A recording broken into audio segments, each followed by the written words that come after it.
You're everywhere and nowhere, baby. That's where you're at. Going down the bumpy hillside in your hippie hat. Flying across the country and getting fat. Saying everything is groovy when your tires are flat. And it's oh, silver lining. And away you go now, baby. I see your sun is shining, but I will make a fuss, though it's obvious. Flies are in your pea suit, baby. They're waving at me. Anything you want is yours now. Only nothing's for free. Lives are gonna get you someday. Just wait and see. So open up your beach umbrella while you're watching TV. And it's oh, silver lining. And away you go, well, baby. I see your sun is shining, but I will make a fuss, though it's obvious.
Mais Louis, oh, tu as la manœuvre.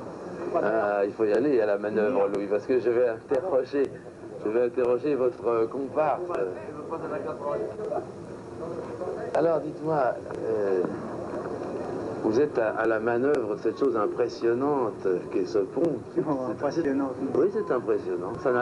C'est le genre de choses qu'on pourrait filmer dans les rêves. Vous savez qu'on imagine, quand on rêve, un pont énorme comme ça qui nous... Combien il pèse, ce pont? Oh, je sais pas. Hein. Mais on va aller par là. On va aller par ici. Il pèse dans les 10 tonnes environ? Oui, je sais pas. Ça paraît pas énorme. Bah non. Enfin, moi je sais pas. Hein, oui, vous n'avez jamais essayé de le soulever, quoi. C'est pas un pont soulevable. Bah non, mais on peut le tirer. Vous pouvez arriver à le tirer? Bah enfin, quand il est en panne, à la corde, on le tire, quoi. Oh là, il faudra qu'on voit ça. Mais oui. Il faut pas qu'ils tombent en panne. Vous pourriez arriver à le tirer à combien d'hommes? Je sais pas, non, mais avec des tirs forts, quoi. Ah oui, on tire avec des palanques, vous pensez, ouais. des choses non, comme des ça. tirs forts, un beau palanque. Oui. Et alors, vous relevez tous les combien pour le pont, là? Contrôler ce pont, oui, vous changez de... Bah, il y a deux services. Deux services. Il y a celui du matin et celui du soir. Celui du matin, il commence à 6 h, quoi, il finit à 2 h. Ah ouais. Puis celui d'après-midi, il fait 2 heures de coupure là-bas, ouais. Les plus, et puis il vient finir le restant là. Et vous alors, une semaine sur deux, quand on est du matin ou d'après-midi. C'est ça. Et quand vous dormez la nuit, ça vous donne pas des impressions bizarres? Est-ce que vous êtes déjà arrivé de vous rêver d'un pont comme celui-là qui tourne? Oh non, quand on dort, on ferme les yeux. Oui, hein. Vous avez raison d'ailleurs. Bien. Bon, il n'y a pas beaucoup qui pensent au boulot quand ils dorment. Hein. Oui. Heureusement d'ailleurs, parce que... Oui, bien sûr. Est-ce qu'il y a des histoires, des choses inquiétantes qui se déroulent autour du pont, non? Il n'y a pas de... des fameux romans? Oui.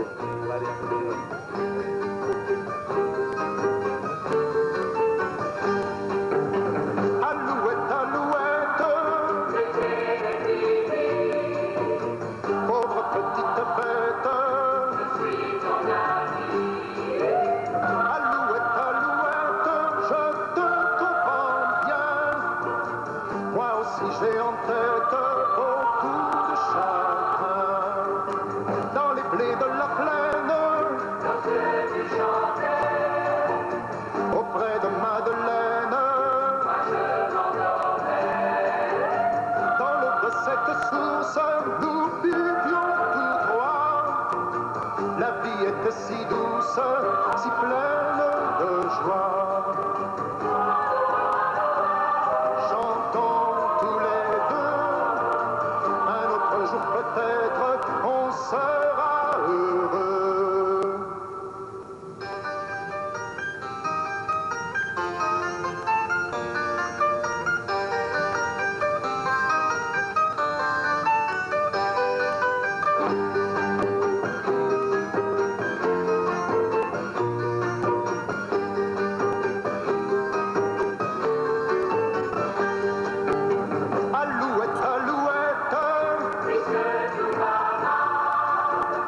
Il faut faire la fête.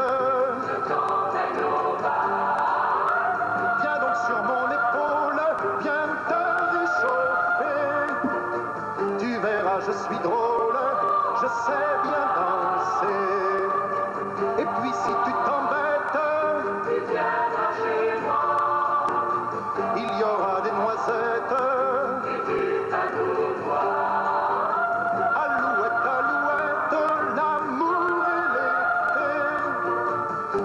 Les cigarettes s'en vont en fumée.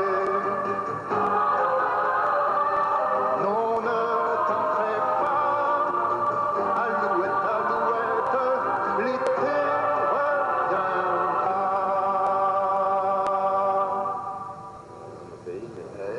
Mais ça fait quand même de chansons de Gilles Dreux. La chanson est effectivement de Gilles Dreux. C'est toi qui l'as orchestré. C'est vrai qu'il y a une charmante ambiance. On entend pépier les oiseaux au loin, on se promène à droite et à gauche. Je vous signale à toute fin utile que nous sommes à l'antenne, remarquez. Sans vouloir déranger personne, nous continuons à parler. On est chez nous. La bouteille, vous avez des bouteilles là.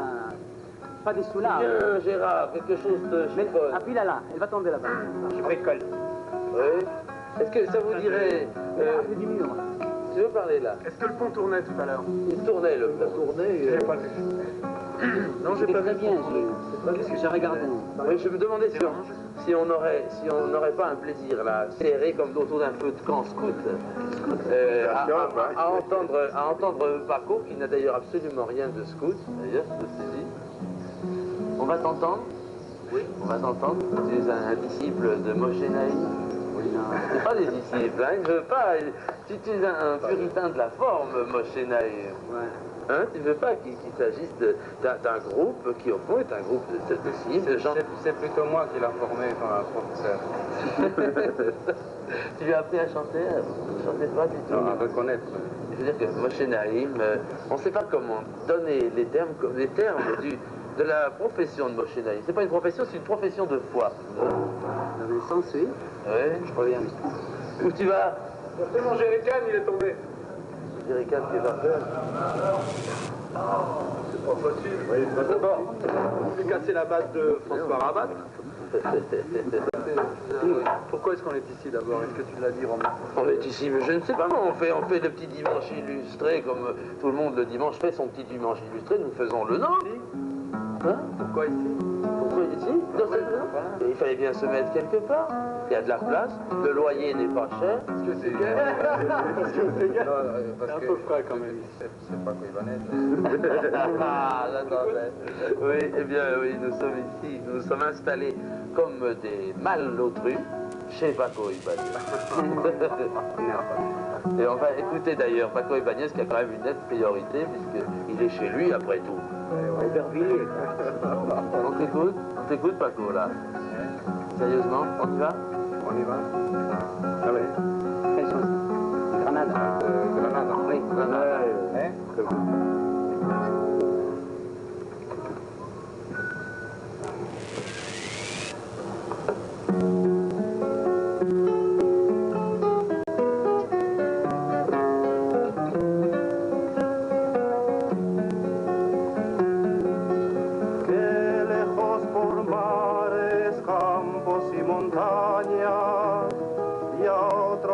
Miran mi cabeza cana, nunca vi Granada, nunca vi Granada.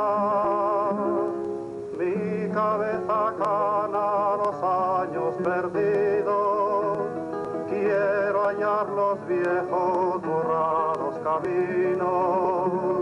Nunca fui a Granada, nunca fui a Granada. Dadle un ramo verde de luz a mi mano, una rienda corta y un galope largo. Nunca vi Granada, nunca vi Granada. Qué gente enemiga puebla sus adarves, quien los claros ecos libres de sus aires. Nunca fui a Granada, venid los que nunca fuisteis a Granada. Hay sangre caída, sangre que me llama. Nunca vi Granada, nunca vi Granada. Hay sangre caída del mejor hermano, sangre por los mirtos y aguas de los patios. Nunca entré en Granada, nunca entré en Granada. Si altas son las torres, el valor es alto.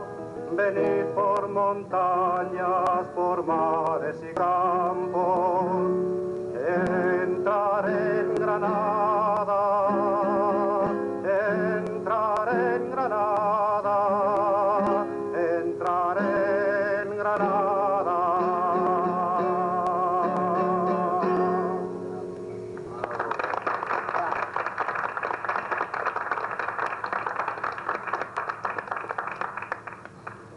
Paco, est-ce que... Alors, nous avons prévu de parler un petit peu avec M. Moshe Naïm. Hein? Vous n'êtes pas, Moshe Naïm, ce que je disais tout à l'heure, vous n'êtes pas en somme le tenancier d'un groupe. On ne peut pas appeler ça comme ça. On ne sait pas comment vous situer d'une manière cynique et concrète. Comment est-ce que vous vous intituleriez? Un réalisateur. Vous êtes un réalisateur. Ouais. Réalisateur dans le sens le plus complet du mot. C'est-à-dire, mon rêve a été depuis toujours, et que j'assume maintenant cette fonction, c'est de relier, d'unifier les formes des expressions des hommes. Entre elles. Entre elles, mais plutôt entre les hommes dans l'espace, ouais, dans le temps. Que chacun se découvre en somme créateur, ne serait-ce qu'en étant spectateur. Il est en même temps créateur et... Non, il y a une communication dans le temps, puisque nous sommes mortels. Bach peut être joué par Rabat, ouais, ou par Richter. Ouais. Il y a une communication dans le temps. C'est ça, oui. Il y a une communication dans l'espace que Rabat joue ou Paco chante, d'autres l'écoutent en même temps. Oui. Or, moi j'ai toujours l'habitude de dire que tout être s'exprime à sa façon. Ouais. Il n'y a pas une expression objective. Bien sûr, oui. Nous sommes 3 milliards d'êtres, 3 milliards d'univers. Chacun s'exprime à sa façon. Dans la vie, toutes les formes d'expression se juxtaposent, mais pour les capter, pour les diffuser dans l'espace et les préserver dans le temps, ouais, nous écrivons. Nous prenons la relève les uns des autres. Nous sommes au bout d'une grande chaîne. Et la chaîne, dans le présent que vous nous présentez aujourd'hui, elle comporte pas mal de monde, ma foi. Oui. Du meilleur monde. Non, ce sont des... Aujourd'hui, je tiens à signaler, je suis parmi eux uniquement parce que c'est les circonstances de ces nouveaux dimanches qui nous amenaient. Mais chacun par eux-mêmes, c'est une unité à part. Oui, mais je pense bien. Chacun est une unité à part. Non, Paco chantait tout à l'heure, c'est un poème d'Alberti. Oui. Le poète espagnol. La musique est de Paco, et Paco l'a chanté. Ouais. Tout à l'heure, je présenterai Ortega, qui est un des plus grands peintres espagnols de notre temps. Ouais. Et qui a voulu ou a trouvé la nécessité de l'exprimer, cette chanson, à travers un tableau.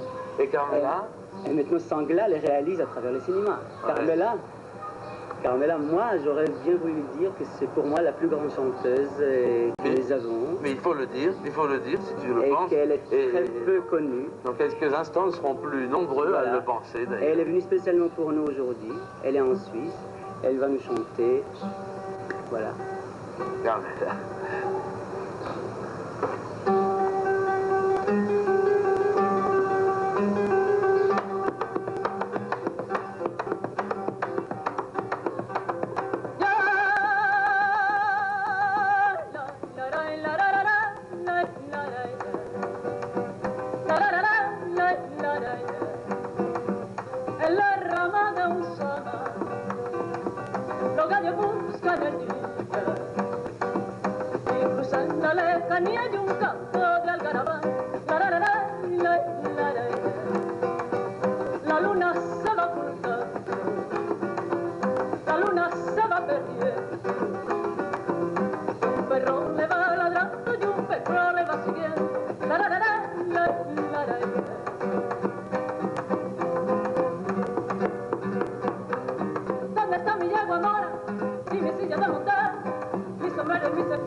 Alors Gérard, tu as l'air pas tout triste là? Non.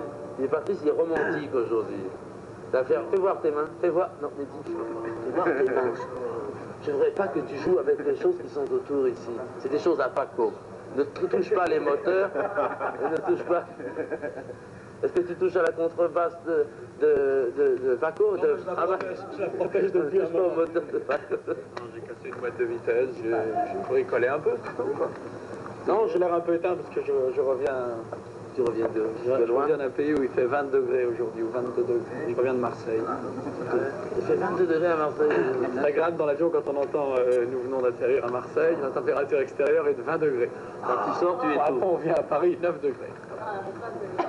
À propos de degrés, nous devons parler alors de ce que nous avons là comme Nous sommes en impression. Méditerranée, là. Nous sommes moralement. Oui, justement.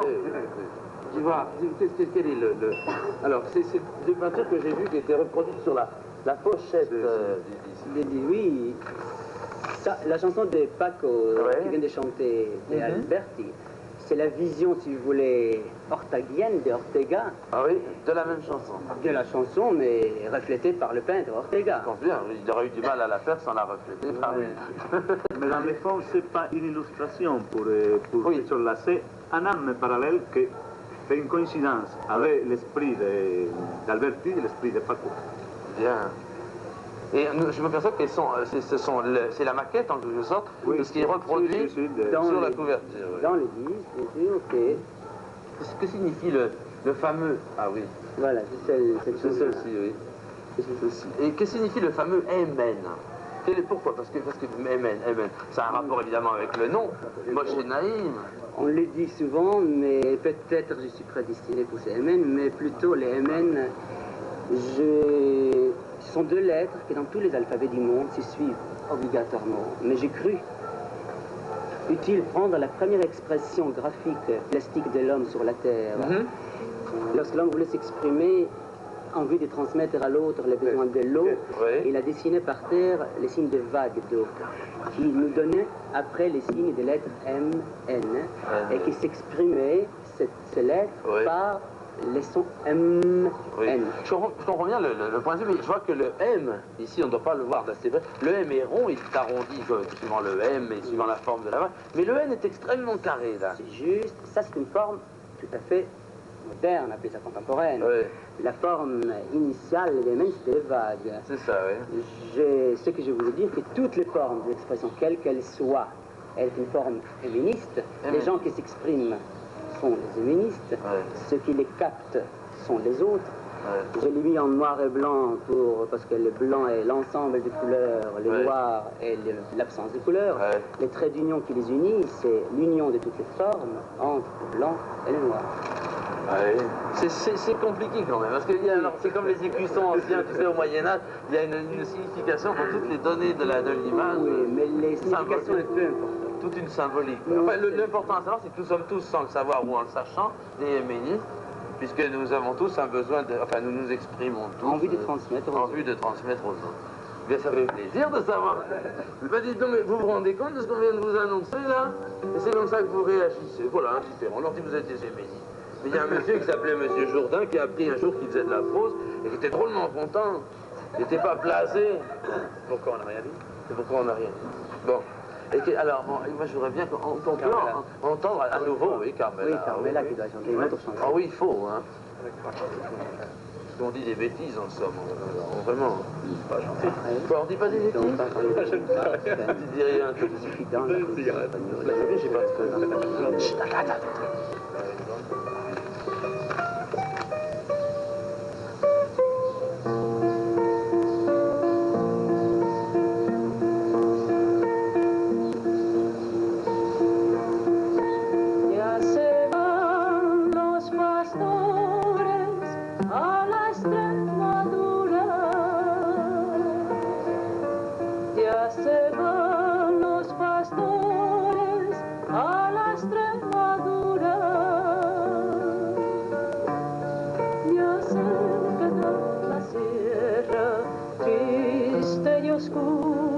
Ya se queda la sierra triste y oscura.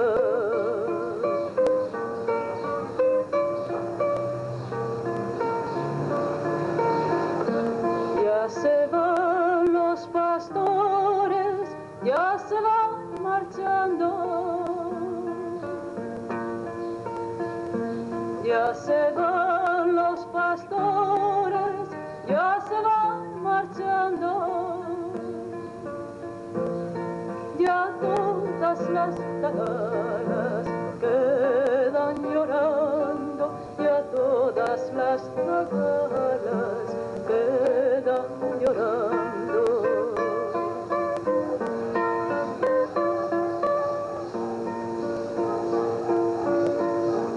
Ya se van los pastores a la Extremadura. Ya se van los pastores a la Extremadura. Ya se queda la sierra triste y oscura. Ya se queda la sierra triste y oscura.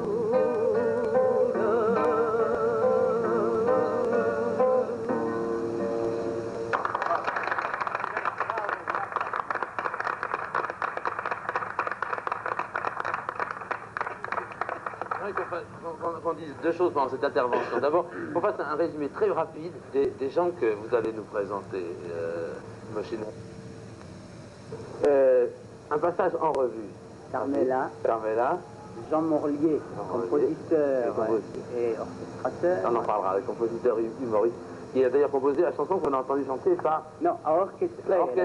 Oui. Et que nous allons entendre bien tout à l'heure une composition récente de lui qui sera dansée. Après, c'est Jules Dreux, l'auteur-compositeur qu'on vient d'entendre chanter tout à l'heure. Oui. J'aime beaucoup. Oui. Et c'est François Rabat. Je ne crois pas qu'il a lieu à pas besoin de parler, c'est le monstre. Non, le monstre, non, il est un être humain. C'est l'inventeur de la contrebasse. Non. Si, en tant qu'instrument, Voilà. qui est un numéro en soi, presque. C'est vrai? Je viens de dire que j'irais bien maintenant des États-Unis, et là-bas déjà il commence à être assez connu. J'ai une histoire, un chauffeur de taxi qui par hasard était bassiste en même temps. Je lui disais que dans la valise j'avais avec moi le disque de François Rabat. Il m'a dit, c'est vrai François Rabat, vous pouvez me donner une photo de lui? C'est chauffeur de taxi. C'est un bon compliment ça, oui, merci. Alors, Parce que c'est vraiment la masse qui parle et ça me fait beaucoup plus plaisir d'entendre, enfin, de savoir que Ça vient de la part pas du mélomane ni de... Moi, je fais mon marché tous les matins d'ailleurs, parce que surtout le lundi, parce que le lundi, ma laitière me reconnaît. Et ça, je peux comprendre très bien. Le lundi, ma laitière me reconnaît. Et ça fait un plaisir. Hein, ça... Et alors, après c'est Eni Alziz, une comédienne, en premier abord, israélienne, vivant à Paris. Elle est auteure, compositeur, chanteuse. On va entendre tout à l'heure une chanson d'elle.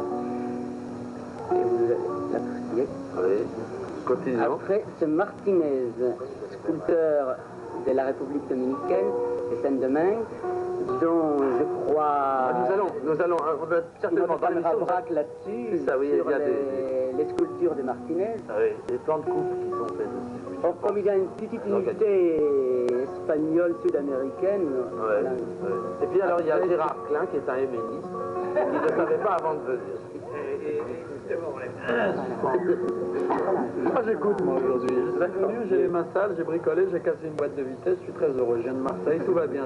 Il est en pleine Espagne. Ah oui, c'est bien. Bien, mais nous allons... Alain Boutet.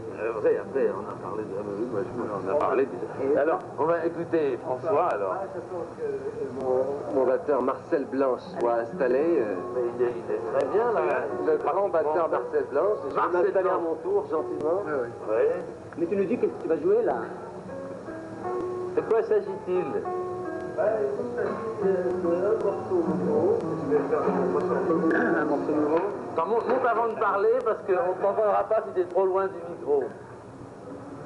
C'est un morceau nouveau? Oui, un morceau tout à fait nouveau. Tu seras l'obligé de Et un disque, morceau... Est-ce que tu lui as... Oui. Est-ce que tu lui as donné un titre là? Je l'ai intitulé 7-4. 7-4. Pourquoi? Parce qu'il y a une mesure. C'est la non, mesure, non, justement, c'est parce qu'il n'y a pas de mesure à 7-4. Ah non. C'est un point de vue. Eh bien, quand tu veux.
Après cet immense voyage, le train s'arrêta lentement dans la gare. Expression de puissance que dégage. On demande toujours, je ne sais pas pourquoi, on a posé tout à l'heure des questions absolument idiotes à Rabat. On lui a demandé pourquoi tu ne joues pas d'autre chose. C'est la question que j'adore. Parce que, comme il fait avec sa contrebasse, il lui donne des possibilités par moment de flûte, presque. Enfin, sur les cordes aiguës, on a près du chevalet, je crois que ça s'appelle comme ça aussi en. Oui, à part ça, là, je n'ai pas joué des flûtes harmoniques, mais ça existe des flûtes harmoniques qui se rapprochent, pas qui se rapprochent, mais qui à la hauteur du violon, par exemple. Oui. C'est extraordinaire. On se demande par moment si tu ne pourrais pas jouer du flamenco en la prenant sur tes genoux avec qui Bien seulement, Kenneth a dit qu'il ne joue pas d'autre que Rabat. Rabat prépare quelque chose de monumental et il va jouer Bach à la tessiture du violoncelle sur la basse, mais il est en train de préparer. Et ça, c'est un exploit extraordinaire. Pour le travail. Oui, il faut s'en occuper. Quoi. Il y a quelques petits problèmes de déplacement quand même. Bien, je crois qu'avant d'écouter Enya, il faudrait qu'on parle un petit peu plus profondément et plus subtilement avec M. Ortega. Parce que, M. Martinez, après. M. Martinez.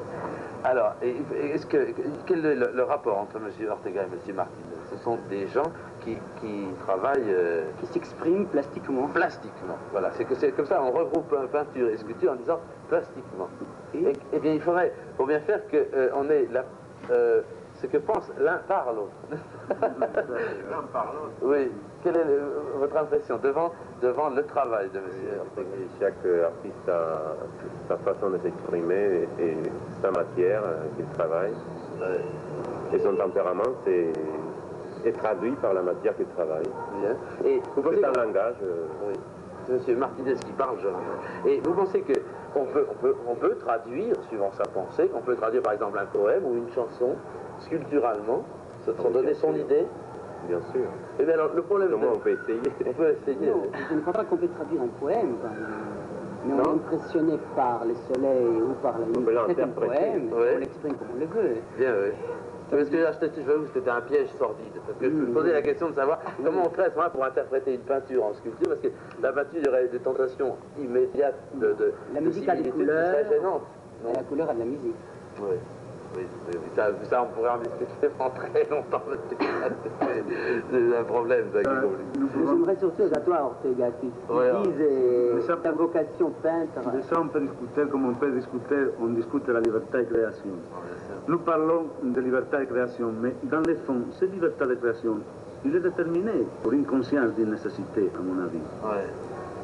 Cette conscience de nécessité, cette nécessité fait que des artistes tout à fait différents, musiciens, poètes, chanteurs et peintres, arrivent pour ressentir cette nécessité à s'exprimer parallèlement parce que les unes sont dans les autres. Bien sûr. Et parce qu'il y a par exemple des moments, il est des moments dans l'existence des peuples qu'un artiste ressent la nécessité de faire un art avec un contenu révolutionnaire.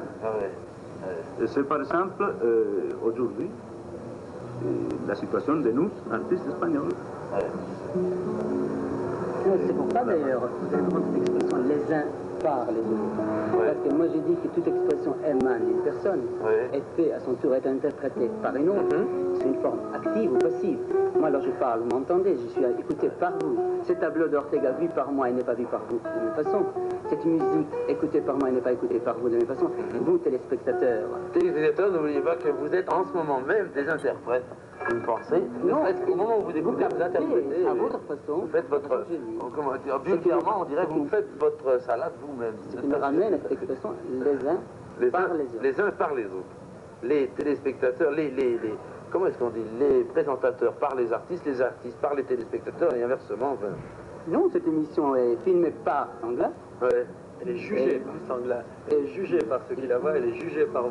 Et oui, et elle est Ouais. captée. Elle est jugée par Sanglas surtout. Oui. Jugée, oui, au sens C'est lui, général. mais c'est ça. Elle est réalisée par Est-ce que vous lui. êtes d'accord avec lui?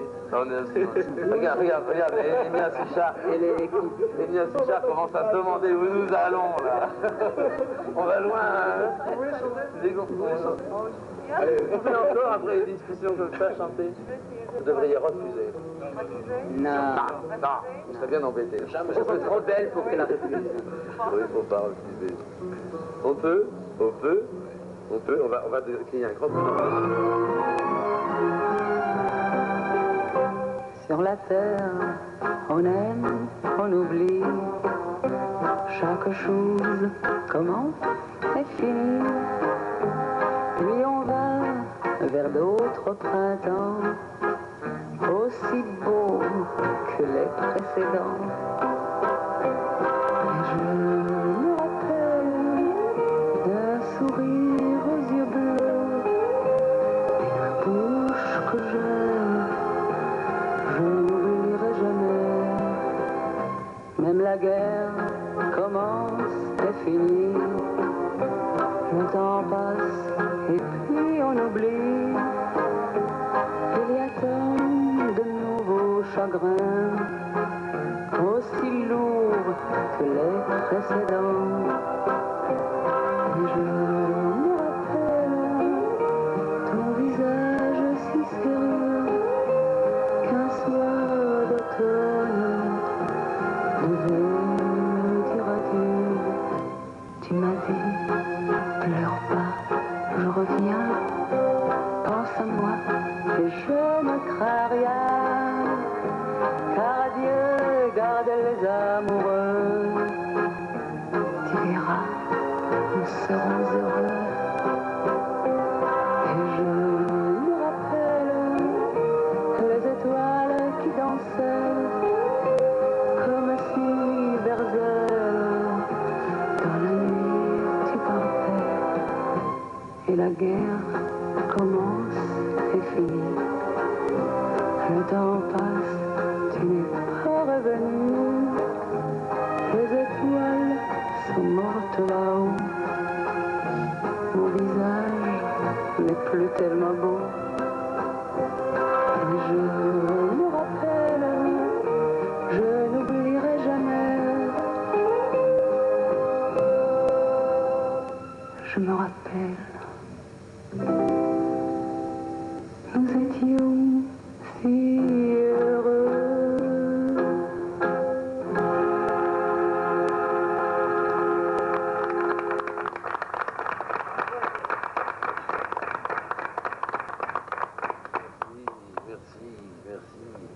Vous êtes venu chanter comme ça souvent dans un garage, avec un public perché de cette manière sur les tonneaux. Dans un garage, oui, mais sans public. Un garage sans public en général.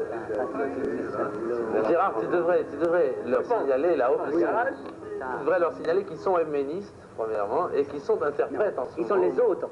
Ils sont les autres. Ils sont tous les autres. En tout cas, ils sont bien installés. Tu vois, c'est là où on... Qu'est-ce que vous pensez de tout ça là-haut? Ça va? Ouais, pas de problème. Réaction positive. Ça va, ouais. C'est les amis de Paco, n'est-ce pas, qui pointent régulièrement. Il y aura un coup à boire. C'est vrai qu'on est. Les fans à Paco. Est-ce que bon, alors... On est arrivé ici tout à l'heure Oui, il n'y avait personne. Ils ont grimpé. Non, là. On est sorti. C'est pas de... Non le sang de l'eau. Bon, est-ce qu'on réécoute Paco maintenant? Vamos, Paco. Oh, moi je voudrais réécouter quelque chose. Choisis toi-même ton titre, parce que... Voilà. Chante-nous la nouvelle chanson que tu as écrite. C'est quoi comme ça? Me lo decía mi abuelito, me lo decía mi papá, me lo dijeron muchas veces y lo he olvidado siempre más. cette chanson, elle dit, mon grand-père me disait, mon papa me disait, mon petit, dans la vie, il faut travailler, il faut gagner beaucoup d'argent, il ne faut pas t'occuper des autres, il faut t'occuper de toi-même, toujours de toi. Il ne faut pas avoir peur de gagner de l'argent n'importe comment, même en jouant au tiercé.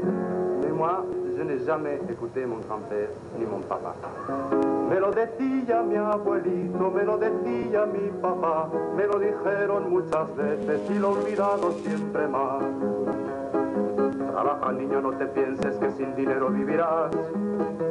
Junta el esfuerzo y el ahorro, ábrete paso y ya verás cómo la vida te depara, buenos momentos te alzarás sobre los pobres y mezquinos que no han sabido descollar.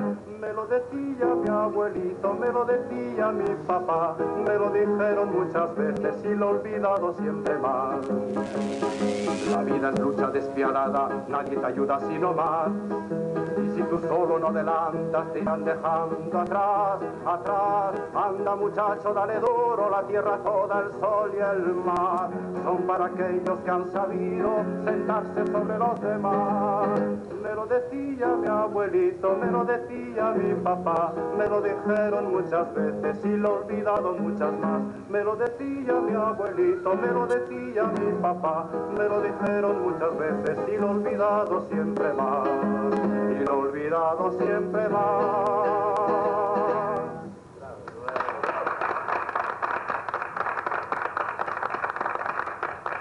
Très joli quand tu donnes la signification à l'intérieur de la chanson. Comme ça.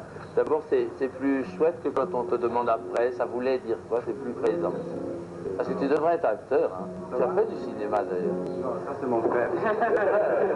La publicité interdite. La famille libanaise. J'aime bien quand tu racontes la chanson. Ça veut dire, la suivante, elle veut dire quoi? Alors, la suivante, c'est un poème de Gabriel Celaya. C'est la poésie est une arme chargée de futur. Parce que nous vivons un coup d'humiliation, parce qu'à peine si on nous laisse dire que nous sommes qui nous sommes, nos chansons ne peuvent pas être une pure forme. Nous sommes au fond du gouffre, nous sommes au fond du gouffre.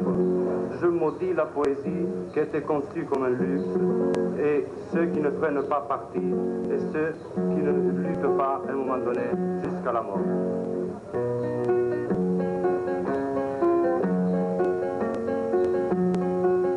Cuando ya nada se espera personalmente saltante, más se palpita y se sigue más acá de la conciencia, fieramente existiendo, ciegamente afirmando, como un pulso que golpea las tinieblas, que golpea las tinieblas. Cuando se miran de frente los vertiginosos ojos claros de la muerte, se dicen las verdades, las bárbaras, terribles, amorosas crueldades, amorosas crueldades. Poesía para el pobre, poesía necesaria como el pan de cada día, como el aire que exigimos 13 veces por minuto para ser y en tanto somos, dar un sí que glorifica. Porque vivimos a golpes, porque apenas si nos dejan decir que somos quien somos. Nuestros cantares no pueden ser sin pecado un adorno. Estamos tocando el fondo, estamos tocando el fondo. Maldigo la poesía concebida como un lujo cultural por los neutrales, que lavándose las manos se desentienden y evaden. Maldigo la poesía de quien no toma partido, partido hasta mancharse. Hago mía las faltas, siento en mí a cuánto sufren y canto respirando. Cante, cante, cantando más allá de mis penas personales. Me ensancho, me ensancho. Quiero daros vida, provocar nuevos actos y calculo por eso con técnica que puedo.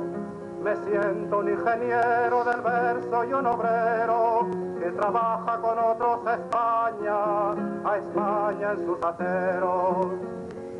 No es una poesía gota a gota pensada, no es un bello producto, no es un fruto perfecto. es lo más necesario, lo que no tiene nombre, son gritos en el cielo y en la tierra son actos. Porque vivimos a golpes, porque apenas si nos dejan decir que somos quien somos. Nuestros cantares no pueden ser sin pecado un adorno. Estamos tocando el fondo, estamos tocando el fondo.